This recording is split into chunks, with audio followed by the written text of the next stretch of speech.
Thank you for watching this video. Please help us keep the show alive by liking and sharing this video and by subscribing to the show and making sure the notification button is switched on. For those of you who can help a little bit more, there's a Patreon link down below where you can contribute whatever you can. Every little does help, and all the money will go directly back into the show. You can also keep up with our latest content on Instagram at The No Show Pod, as you can see on the screen. As you know, The No Show is an initiative designed to make academic research accessible to everyone. So do contribute to the conversation, leave some questions, have a discussion, and I'll make sure I get back to everyone. So welcome back to another episode of The No Show. My name is Hussain Ayed, I'm your host, and today I'm joined by Professor Emma Crewe from the University of SOAS. She is in the Department of Anthropology and Sociology, and her research is quite interesting because she looks at Parliament in a different light. So thank you so much for joining me, Emma.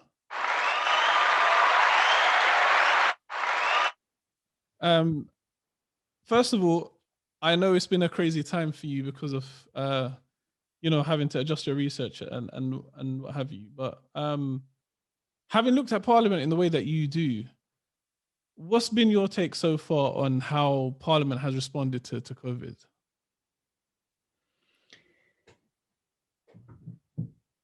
I think Parliament has really suffered. A lot of politics is not in the public domain. So if you think of Parliament as a kind of show, a kind of, the theatrical side of Parliament, but also the cooperation that's needed behind the scenes, it's been really, really difficult during the pandemic. So normally a lot of things go on in the corridors, in the tea rooms, people meeting informally and encouraging each other to support each other. So a lot of the alliance building and the, in a way, unseen and often more positive aspects of politics have become impossible. So MPs are really isolated. The ones who are not physically in Parliament, but the ones who are still at home are really, really missing out. And the ones who are shielding or the ones who are have more caring responsibilities or whatever are effectively being excluded from Parliament, which of course is a real problem because they represent us. So effectively that means that huge swathes of the population are also excluded.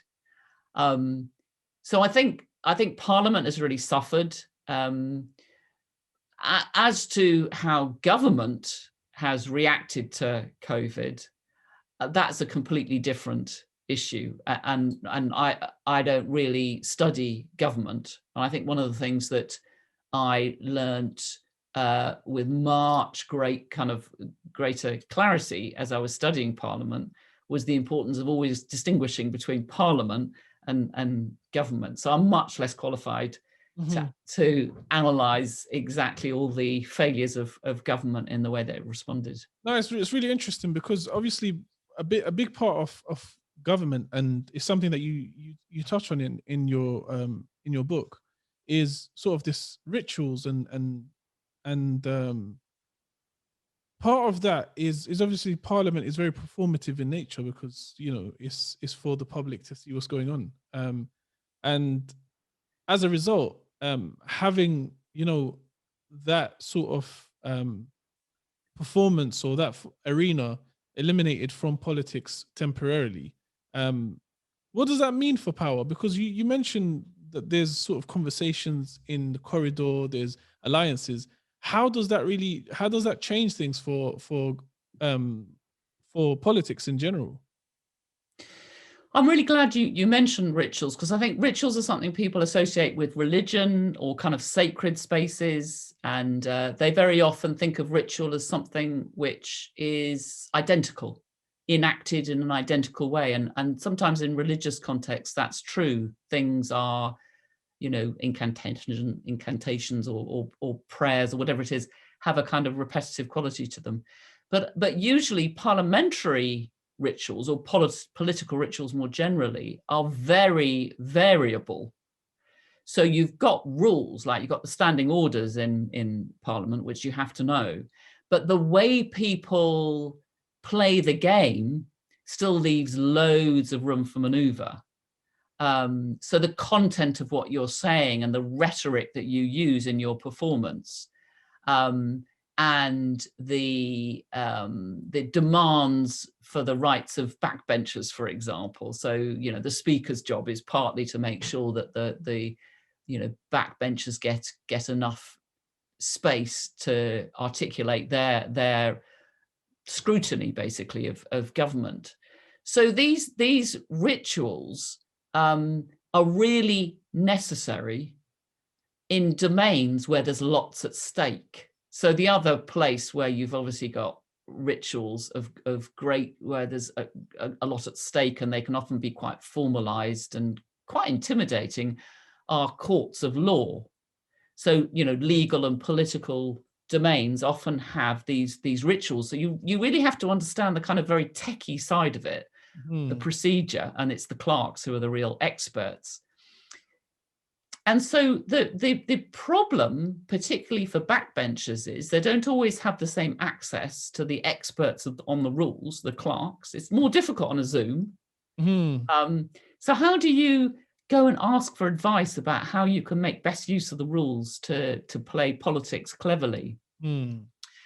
How do you talk to your colleagues and say, look, we can give government a hard time if we ask these questions? Again, if you're on the Zoom, you have to rely on things like WhatsApp. So WhatsApp's exploded during the pandemic, absolutely vital now to politics. But the consequence of all this for the kind of hierarchies is that it is much easier for the party leaders and for those on the front bench to keep control of what's going on. It's much more difficult to politically organize, which you have to do collectively if you don't have much power. So I would say it's been very damaging to the power position of the backbenchers.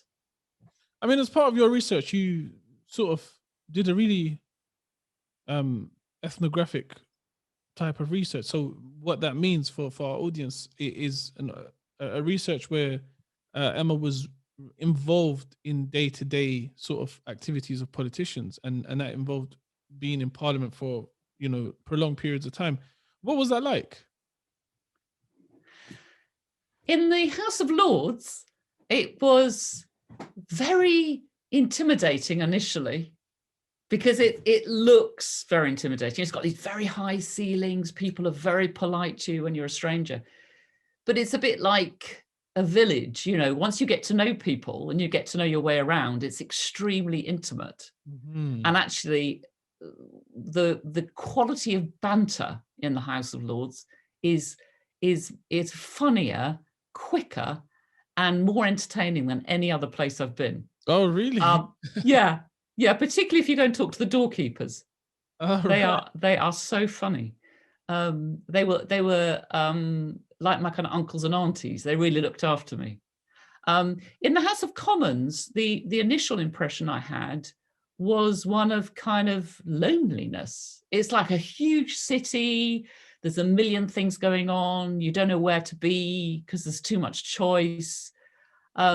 So I did find my way around, but only with the help of parliamentary officials and the odd journalist and the odd MP, because once I knew enough people, then if I'd go to Portcullis House, which is the main area where visitors can go, I would say, okay, I'd find someone I knew and I'd say, okay, what's happening today? What's the most important thing that's going on? The purpose, why this matters, trying to look at the kind of everyday processes of what goes on in Parliament, is you discover things that you wouldn't otherwise discover. Can I give one example? Yeah, please. Yeah, go ahead. I decided to have a look at lawmaking because, you know, anthropologists try to look at what, you know, is important to their informants. And obviously, Parliament is a legislature. It's where laws are made. I wanted to understand, how does this happen? And I decided to look at a particularly controversial piece of law, which was about children. And I was interested in this because people said to me, oh, yes, law about children is normally not political. Well, as a political anthropologist, I think everything's political. So this was immediately quite intriguing. So I followed 250 words for 2 years to try and understand what happened to that clause. And it was a clause which was about what do courts do when cases of family breakdown come to the court and they have to make a decision about what happens to children and where they live and who cares for them. Mm-hmm. And if you were a legal scholar, you might look at the final result. You might look at the document at the end. And if you looked at the document, you would see that the changes had been made by a select committee and then by a crossbench peer, which is a peer who doesn't belong to a political party, called Baroness Butler-Sloss, former president of the family court, venerable and amazing, amazing judge. However, by following this clause for 2 years, I saw the thousands, literally thousands of people who were involved in debating this clause. Wow. And the most important amendment was actually drafted by a young paralegal who works for a children's charity in Bloomsbury called Hazel. So Hazel drafted this amendment. She took it to the Labour Party in the House of Commons. They tried to put it to the Public Bill Committee. The government never accepts amendments in the Public Bill Committee because it would be a loss of face. So they batted it off, but they knew it was coming. So then in the House of Lords, this children's charity, a coalition of people working on children's rights and magistrates and social workers or whatever, met with a whole bunch of peers, including Baroness Butler-Sloss. And they said, would you take up this amendment because people will listen to you? So it then became her amendment because she agreed with it. Oh, so right. Now, okay. Luckily, they knew that because they knew that she was very, very pro children's interests. And so she put it in the debate, in the final report. It was accepted. And she said to the government, you better not reverse this in the Commons, because if you do, then that could jeopardize, this whole clause. And so it was accepted. So the story is much more interesting and much more complicated. And significantly, the role of civil society was much more important than is revealed on the documents that you can find on the internet. That is fascinating. That is incredible. Like, to me, having sort of looked at certain legal documents over the years, I never ever considered it to be a story as opposed to just a set of laws. Exactly. That is exactly it in a nutshell. That everything that happens in Parliament has a story behind it. So, to give you another example, when politicians were trying to stop Brexit, it all looked like it was total chaos. But actually, it really wasn't. There were the people who were organised to try and stop Brexit had a WhatsApp group. And instead of calling it Stop Brexit or something, in case anyone was looking over their shoulder, they called it Buses and Trains. So everybody who was trying to stop Brexit was on this Buses and Trains WhatsApp group. And actually, the fascinating secret about British politics is that before the pandemic anyway, the levels of cooperation across parties, and particularly between different backbench groups, was on the increase. It's actually getting less polarized, if you like, or less, people say, tribal, than it was. So 1950s, people totally just obeyed the whip. They were very, very loyal to political parties. They were very deferential to leaders. But actually, there's been a kind of collapse in the grip by political parties. And we've had more and more rebellion by backbenchers in the last 50 years or more, last 70 years, every single parliament. It just keeps increasing. So there's all these interesting machinations that go on that are kind of beyond public view. That's really interesting, and almost sort of contradictory to what's happening on the ground and on sort of the grassroots levels in the public in general, where there is a real sense of polarization that's happening, but in government, that's not really the case, is it? Yes, I mean, that's the confusing thing about politics, that one wants to find kind of singular stories, if you like, or, nice, simple narratives. But actually, really, when you look at it, lots of very contradictory things are going on at the same time. So you do get polarized debates. The most obvious one for us pre-COVID was Brexit. So as you say, you do have polarization, and we did have that polarization in Parliament and in the public at large. But what's different is that it didn't fall in the traditional right-left party lines. So in a way, you've got this very complicated sort of, it's like a kaleidoscope that keeps shifting and changing. And it's really difficult for people to keep up with. And it's quite hard to know kind of who to be loyal to. So people are no longer as loyal to political parties or political leaders. So you get the rise, don't you, of certain celebrity politicians, and then they get ferociously attacked and undermined, and then they fall. So I think there is a kind of acceleration in the pace of what's going on in politics, but also increasing contradictions.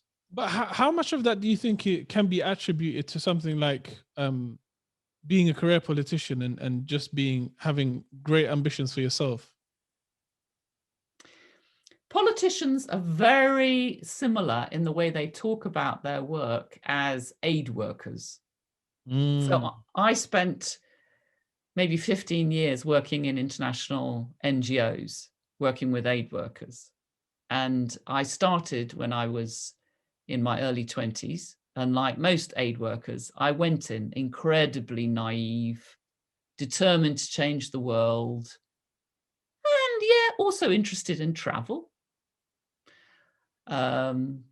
Feeling guilty about British colonialism. So a whole range of different, emotions and political causes muddled up in my head. And I found the development industry extremely corrupt, arrogant, and problematic.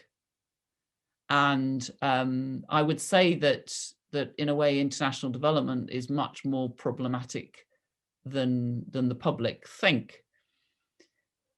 Politicians are not so dissimilar from aid workers. They go in with a bunch of different motives. They get a buzz from politics. It's really exciting.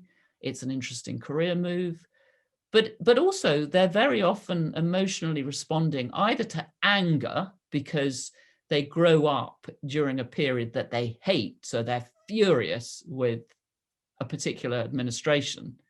So they're sometimes motivated by, or they sometimes want to change from a position of anger, or idealism. They've got visions of how they can make British society better. So why would politicians be very different from the rest of us? I mean, the main way in which they're different is they have got quite big egos and quite thick skin about dealing with the endless attacks they get, and now death threats and whatever. So they are more ready than most of us to be exposed to public scrutiny. But I don't believe that they're terribly different in their sort of complex motivations for doing things. I mean, I guess so. I mean, we can argue that many sort of people who turned out to be incredibly, I don't know, infamous for any number of reasons, started off with these utopian visions and noble sort of motivators. But one of the things that I really find incredibly interesting about British politics, and you touched on it slightly earlier on, is this idea that there are so many rules and based on these rituals, and as a result, from my perspective, it just seems like there's so much trickery in it. Like there's so much sort of, you know, there's so much strategizing you can do based on the rules. And that's why I like from an outside perspective, it seems like people coalesce across different lines now and not just across party lines. Yes, that is definitely true. And it provides a lot more scope and incentive for, as you say, political strategizing, for taking advantage of the rules. The rules are often more elastic than people might think if you just read them in, in the standing orders. I think, if you like, the kind of element of trickery is that they are very difficult to understand until you have already learnt the ropes. So it's extremely difficult for a newcomer to Parliament to fathom what the significance of the rules, which is why the clerks are really important, and other parliamentary officials who will give you advice about what they mean. So, if you're a clever politician, you'll go and say to a clerk, this is my goal. I want to, nationalize the banks, whatever. How can I make use of the rules to do that? And they will tell you. And then if somebody 10 minutes later comes along and says, could you tell me how to prevent the nationalization of the banks? They will then do exactly, the opposite and explain to the next person. That's really interesting, because then how do you sort of stop corruption in this process? Because the clerks can then, have sympathies for either side. So how do you sort of, are there any measures and checks to stop, a clerk from having a bias towards one side or another? I have really investigated that, actually, because I've also studied the clerks, and I find it fascinating, partly because I would find that very difficult, but that's because I'm an intensely political person and I'm basically an activist. So I never like to miss a chance to try and politically influence. And I'm always thinking, oh, how can I advance one cause or another in any situation? I don't think you would become a clerk if you would like that. I haven't met a clerk who is like that. They are absolutely not activists. They are really, really interested in process. And I have watched them very carefully, and they watch each other. So they do a lot of kind of checking of each other, a lot of reflection, to make absolutely sure that they are impartial. And I have never heard of any allegation against a clerk being impartial. So they really, really take pride in making sure that they give their best interpretation of procedure. And it is more than just a sort of technical repetition of this is what it says in the book. They do have an understanding of political process as well. So it is something which is a really impressive part of our system. The less impressive part is that as members of the public, we don't know what's going on. So I think officials have tried. They've put these standing orders, for example, and they've put Erskine May is a book written by a former clerk about all these rules, and they've put that online, so you can get access to these, and they're increasingly improving the explanation about Parliament on the website. So actually, our Parliament has one of the best outreach and sort of educational department or whatever in the world. But I still think that is a never-ending and continual job. And, anyone who either studies or is in Parliament needs to keep trying to explain what these rules are about and what's at stake and what people are up to and how we can engage.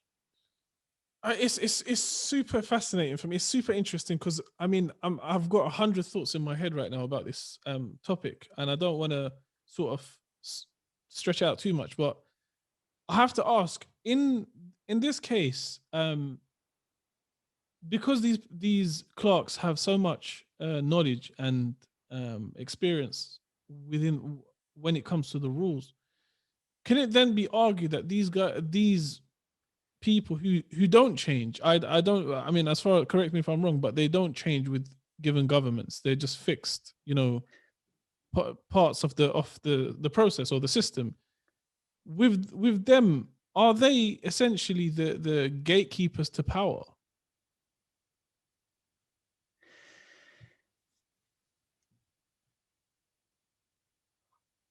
I think they're not, for two reasons. Mhm.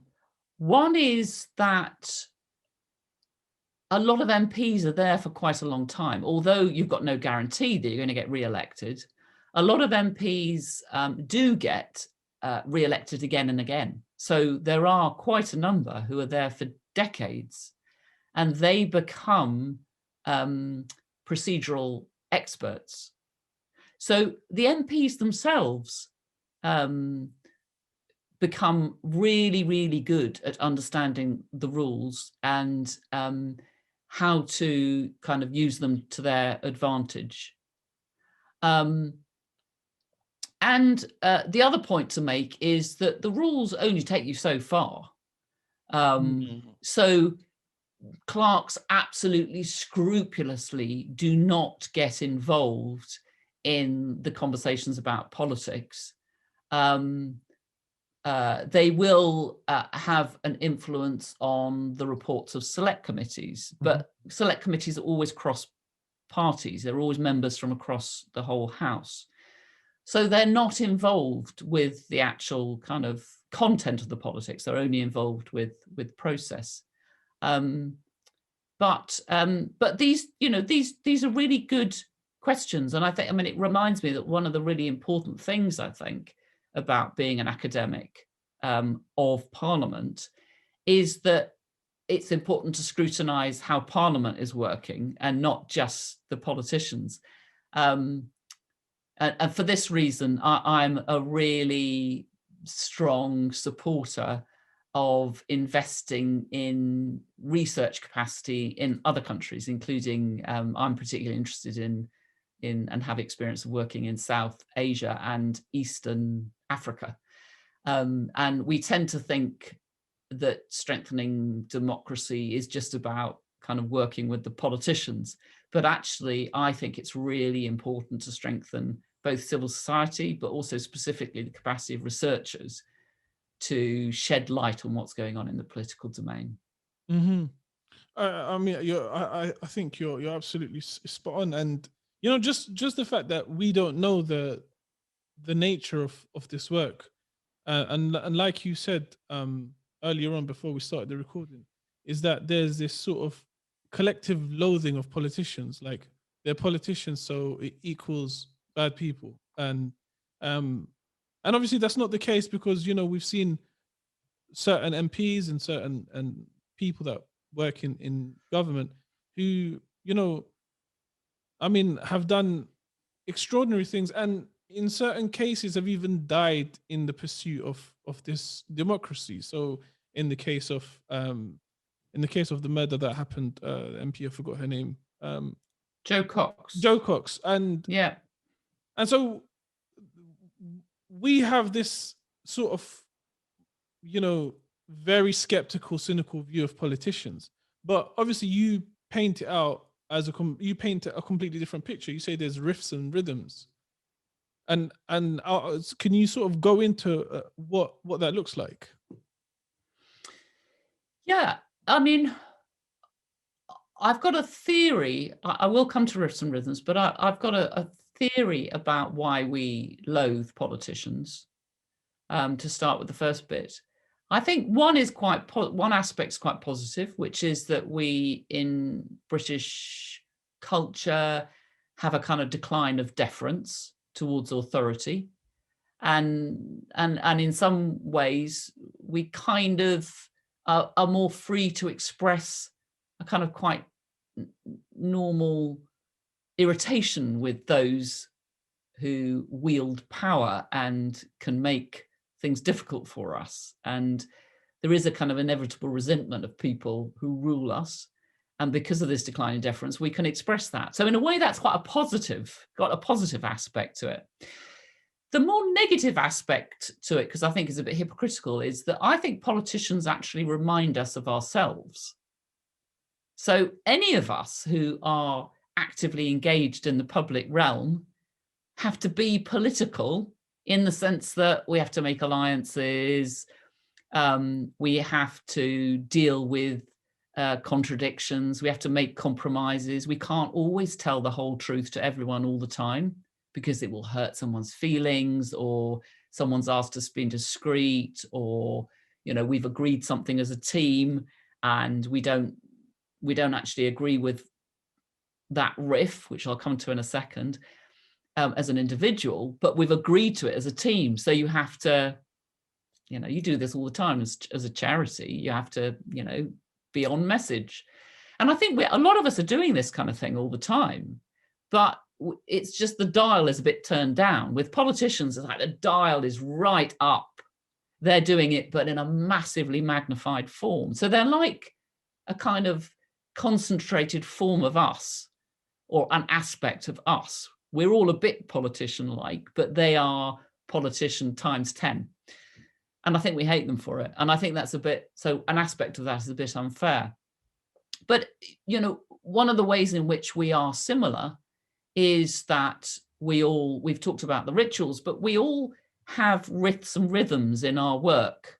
And actually, one of the ways to understand work, instead of obsessing always about outputs and what we've done, actually what's very revealing is kind of what we put into our work and the process of doing it. So the riffs, I think, are interesting because usually people talk about the ideology of politicians or any of us.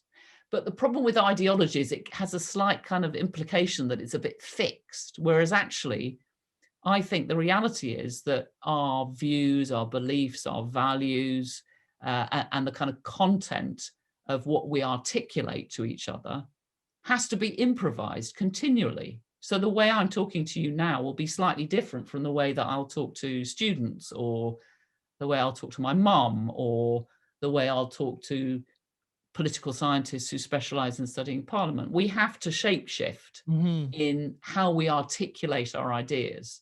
So these riffs have a kind of core, which might be, or like a melody, which might be similar. But we have to, like jazz musicians, we have to vary the length and the language we use and the tone we use. I'm going to be more respectful to you than I am to, in a way, to a very close friend who I know very well. We're more polite to strangers. And so, the way we perform riffs will vary for different audiences. And this is true for lots of us. But what's at stake for politicians is much, much higher. And they get accused of being inauthentic or lying or whatever. But actually, we all have to do this thing of having riffs which we adjust a little bit to different circumstances. And the rhythms, I think, are really interesting because I think the rhythms of work that politicians do reveal the differences between them. So where do they actually go and who do they talk to? And I think one of the things that we could do as citizens in our constituencies is actually ask our MPs, how much time are you spending in the constituency and how much time in Parliament? And when you're in each of these places, who are you talking to and why are you talking to them? Why are you ignoring this other group, for example? And I think these rhythms of work, how they navigate through different spaces and over time, the sort of patterns that they create are very revealing of what they're prioritizing and who they're privileging. So I think they're interesting for understanding any form of work, but particularly politicians. Mm-hmm. before I sort of touch on the MP's expenses scandal, and we'll go into that briefly. You mentioned that you've got another piece of research that you're working on that you wanted to mention. Yes, I wanted to connect up the two kind of areas of my career, really. I used to work in international development, and I have a really close attachment to two other parts of the world, South Asia and Eastern Africa. And there are two kind of scandals there, in a way, I think of them. One is that there's a disconnect within the development world between those who are doing development or doing research, actually, on politics, as opposed to those who are doing work on development. And they often don't kind of talk to each other. But there's an even greater scandal, in my view, which is that international development funding for work in Africa and Asia that comes from the British government is really very rarely in control of scholars in the global south, or in the countries where the work actually takes place. And yet they are the experts of their own country. And if we're serious, as we claim we are as a government, so the British government claims that it's really interested in developing the capacity of organizations in these aid-receiving countries. Well, if that's the case, then we really, really should be investing in scholars there. And some of my colleagues in universities in the UK claim that that's very difficult. You can't trust these people. They're not reliable. And I really don't believe that. So a few years ago, I got a large grant of about £2 million. And part of it is to give grants to scholars in Myanmar and Ethiopia to study their own politics.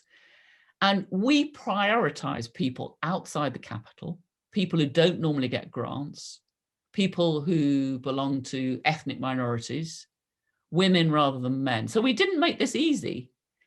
We made it highly competitive, and we weren't allowed to exclude UK scholars.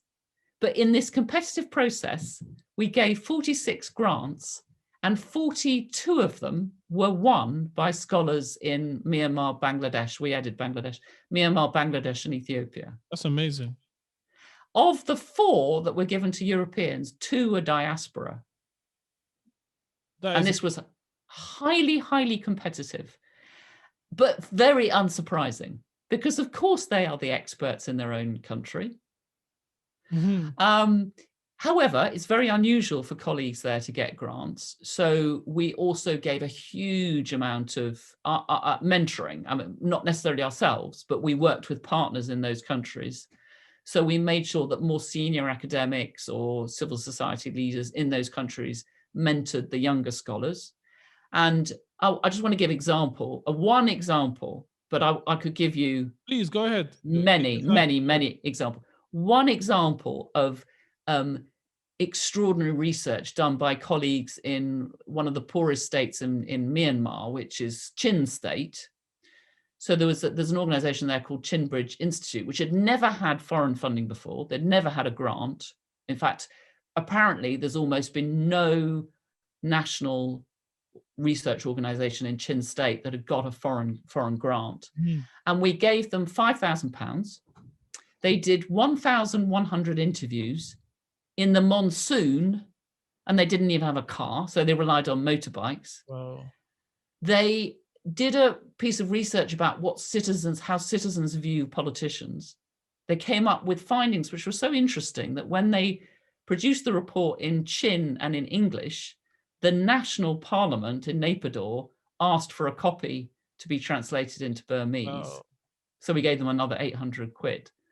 So £5,800, how much would that have cost if it was SOAS or Harvard? I must do that calculation, but it would have been very expensive. That is extraordinary value. I mean, just the numbers, the 1,100 interviews alone, Incredible. And how long would that have taken? How, it speaks to so many different things, and this work, in my opinion, is the most important work that, you know um the education sector, especially the higher education and research, can be doing, is to sort of change the ideas or change the narrative and the convention of how research is done, where we do research from sort of an outside perspective on a country, when there are people there with equally, you know, equal amounts of competence and ability and insight, that can do a much better job than we can. And I mean, just to sort of like explain to the audience, like, why it's so difficult for them and why this stuff is costly. Obviously, you have interviews and you have that sort of stuff to spend money on. But, you know, even once they've done the interviews and they've done the work, many academics in places like Myanmar and parts of Africa and parts of Asia don't have the ability, don't have the financial resources to share their work. They have to sort of, you know, if they wanted to share their work on a journal, they have to pay a fee. You know, in those countries, they can't afford to pay, $200, $300 to put their research on some journal somewhere and, expect people to read it. So it is a fantastic initiative. And personally, I think this is the most important work that we could be doing right now to sort of improve this level of inequality in research. I couldn't agree with you more. We had an amazing workshop just before the pandemic, where we facilitated sessions by some people were from SOAS, but there were other people from Ethiopia, senior academics from Ethiopia, and this was for the benefit of younger scholars, early career researchers in Ethiopia. And we were explaining about how to raise money, so how to design research projects, how to get applications into funders, how to write journal articles, and the best session was right at the end, because we said, right, we're going to leave the room now, and you decide what else you want us to do. And I dragged the more senior academics from Ethiopia out of the room as well, because they can be quite intimidating. And we left it to these young early career scholars to say what they wanted. So when we went back in the room, we said, okay, so what's next? And they said, well, first of all, we've got a list of ideas, but we've also created a WhatsApp group. So we've got a new network. And I said, oh, that's really interesting. So you're all in the network? And said, yeah, we're all in here. We just got to a debate about whether we'll allow you in, they said to me. And so we listened to this brilliant debate about whether or not they wanted the British academics in there. And we all, we were all sort of saying, yeah, it is very tempting to interfere. Because we are in a powerful position, we've got easier access to funding and all this kind of thing. But anyway, we tried to sit on our hands and not interfere with the question of whether or not we would interfere. And anyway, to our delight, they put us in this WhatsApp group, and it's still really, really active all these months later. And so, when they promote their work, then we can help by disseminating it for them and letting people know about, they're producing books and incredible films. So, I mean, we've got this new website now, which is www.grnpp.org. And on that, we've got an outputs library. And the point of it is to showcase the unbelievable work. So if anybody doesn't believe me, if they want to see the quality of this work being produced by these scholars in Ethiopia and Myanmar and Bangladesh, just have a look on that outputs library. We'll link it onto the episode as well, so people can get direct access. Please do. It speaks for itself. It's just such good evidence that people should invest in these scholars. They've got such an incentive to produce really highest quality work. And as you say, talent is distributed evenly around the world. Opportunities are not. Absolutely. I think also it's really interesting that you're involved in this, because it's almost as if your work's done a full cycle now that you've sort of started off in international development and that sort of stuff, gone into Yeah. more political and getting into the parliaments and how that worked, and then sort of now sharing this sort of really valuable experience and expertise, and sort of, you know, combining that with your activism and your interest in international development to open up doors for people. So how much do you think this experience has experience in both worlds enables you to sort of make it easier for people in these places like Myanmar and Bangladesh? I think I've had absolutely no impact on the development industry, sadly. And people might assume that if you're an activist, you might have more impact as an academic. If I had any impact once, I think it was actually writing very critical articles and books about how development was being taken over by a very bureaucratic and managerialist way of doing things. So I feel pretty negative about whether or not I've changed anything in the development industry. And I think one of the problems with being over idealistic is that I was I had no idea really what was possible. So I suppose sadly I have become much more focused in what I've tried to achieve in the last 15 years. And I think I can say that collectively, a group of us have made it easier for scholars in Myanmar and Ethiopia to find a way to take a kind of critical look at politics, because they're not easy places to be critical. And it's partly because we're funded by the Arts and Humanities Research Council. So they've been working with creative industries, filmmakers, poets, painters, and actually they often have a much better understanding of how to bring the unsayable into the public domain in a way that doesn't create more trouble or even violence. So one of the things I've realized is it's impossible really to achieve anything useful on your own. And it's only because of understanding more about how to work in coalitions that I'm beginning to feel that I'm part of something which is anthropology, gaining a bit of respectability in the domain of studying politics, as part of a kind of broader mission, which is to really make multidisciplinary approaches something really positive rather than what they can be, which is a kind of process of people feeling like they're just having to make compromises. So I think I've had a little bit more impact in that. No, clearly, I mean, this grant work is fantastic, as I mentioned.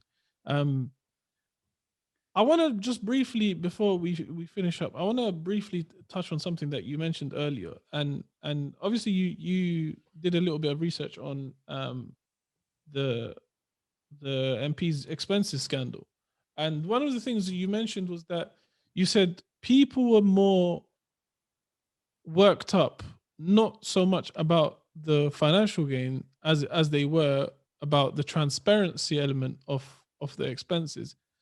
Talk me through that. I think in some ways, actually, I think the whole episode needed to come out. So it was really important that there was greater transparency about MPs' expenditure.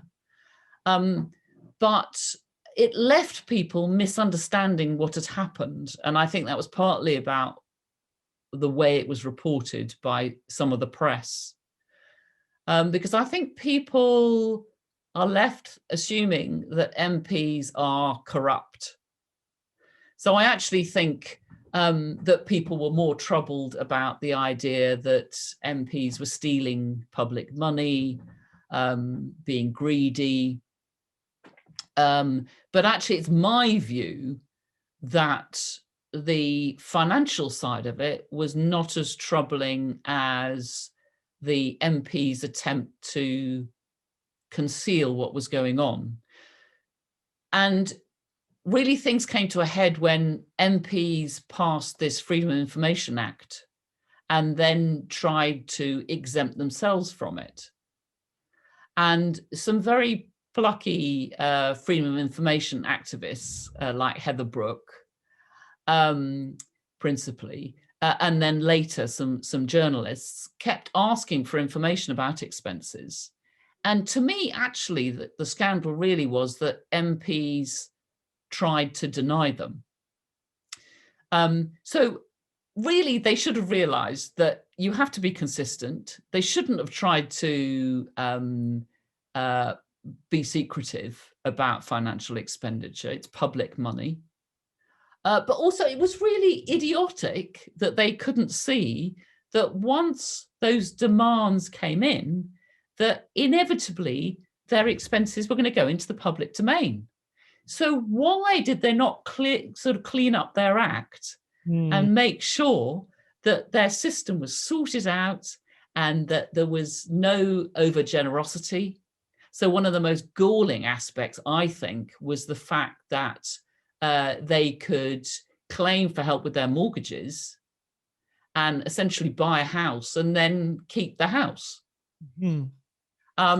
So some of the more kind of structural patterns were more troubling to me. Actually, there was really very little kind of individual corruption. There were, I think, 5 cases of actual fraud. And many of the stories that got into the press were really red herrings. So people got very bothered about very ordinary things like bath plugs or toilet paper. And I think that must be because it was perplexing. Why would politicians need these things? But it wasn't really very well explained that if you don't have a constituency in London, you have got a constituency outside London, you have to run an office and you have to live in 2 places. So you have no choice as an MP about doing that. And if you make that impossible for people who don't have a second income, for example, then you are potentially excluding people with lower incomes from going into politics. So you do need to make it financially possible for anyone to go into politics. So that sort of allegation against those very ordinary claims was a bit unfair. There were some of the really kind of shocking claims, like the famous one is the duck house. So somebody had a moat and claimed apparently for a duck house. But actually, he didn't claim for that duck house. He didn't actually put it in as a claim. What he did is he had a huge plastic bag full of receipts and said to the fees office, can you decide what's eligible? And in fact, they rejected that claim. All right. But it's such a kind of interesting image, isn't it? And of course, it does make one think, oh, my goodness, this person is really unrecognizable. You know, they must have some kind of castle. They've got a moat. So the idea of this incredibly well-off person claiming for something as unnecessary as a duck house was very, very upsetting. But in fact, they didn't claim. So it's a badly misunderstood story, I think. And I did this piece of research with the official who was actually in charge of running the fees office and the finance generally in the House of Commons. So together we managed to talk to really most of the protagonists who tried to prevent it happening and then tried to sort out the mess once it had happened. And I think we told a complex story, which, as I say, is really about transparency more than it is about corruption. That's really interesting. I think, obviously, naturally, because it makes for such good headlines, it sort of, you know, took off like wildfire and people sort of jumped on it. But obviously, that's not to, remove the fact that, or sort of conceal the fact that, somebody like this guy who has a moat and turns up with a bunch of receipts and says, "Oh, here are my receipts. Figure them out." It, to me, it doesn't, like, there's two sort of arguments that can be had here, or sort of two interpretations. The first would be he wanted to sort of, get somebody else to do it. He's entitled. He wanted somebody else to figure it out. But then the second interpretation is it could be that he was a sleazy person who wanted to slide something in and just say, "Oh, if it went through, it went through. If it didn't go through, then it's a really difficult one to balance." That's true. That's true. I think then that begs the question about how much you trust the people who were running the system before and the people who are running the system now. And having had a look at them, I think it is perhaps a bit easier for the body now that's completely external to sort of stand up to MPs, whereas the staff who were in the fees office, who were internal to the House of Commons, may have found it difficult to challenge MPs, but they were extremely scrupulous, and they did go through all the receipts, and I certainly don't think, I wouldn't question the integrity of the people who were running the fees office or running what's now called IPSA. And I think what's certainly the case now is that all the receipts are in the public domain, and no MP, unless they're incredibly stupid, would dream of trying to put something through that is not a legitimate expense, because it's just not worth the cost to their reputation, because it's all now transparent. And although very, very occasionally something is inadvertently done, the sort of potential for corruption in the whole area of expenditure and pay and pensions is virtually nil. More troubling is these other areas where there are various forms of collusion, potentially anyway, and I don't think we know quite enough about the relationship between politicians and lobbyists, for example, and what exactly goes on in MPs' second jobs. There's nothing stopping them having other jobs or consultancies or whatever. And I also sometimes feel a bit troubled by the kind of collusion that goes on between politicians and some journalists. Again, because I think it's not quite as it looks. So some people, I think, believe what journalists write as if they're very distant from politicians, but sometimes they can have quite close friendships or habits where, the same politician will ring up the same journalist and be an anonymous source and use them to put their stories in the public domain. So, again, I suppose I'm making the point that I think scrutiny of these things is really, really important, and it is part of the job of academics. Absolutely, to have a close look. Absolutely, and obviously, I mean, on the point of journalists, I mean, our Prime Minister was formerly a journalist in a newspaper, so there is this interplay of power between sort of these. I mean, these sort of parts of the puzzle that in some cases we know, like big business and journalists and so on, but then parts that we don't know, and which is why your work is so important, and the story behind it all. So how this paralegal who spotted an amendment could go and make an amendment into law, and these are so many subtle and interesting and very important pieces of the puzzle that we don't know anything about. And I think your work speaks to a lot of it, and I hope people do sort of explore your work a little bit more. So on that note, where can people find you online? The best place is the website. All my work is on the website, which I think you're going to put on the link. So that output library has all my work, and I'm on SOAS. So I'm very easy. If you just Google Emma Crewe and SOAS, then my work will come up. But could I add that I really hope other anthropologists will also get involved in studying political institutions, including Parliament, but also councils and other assemblies, the Scottish Assembly and Scottish Parliament, the Welsh Assembly, and the one in Northern Ireland, and other political institutions. Because I do think anthropology has something really unique to offer in kind of getting under the skin and really looking at what's going on from the perspective of a very wide range of people, but also doing so with a kind of sense of history.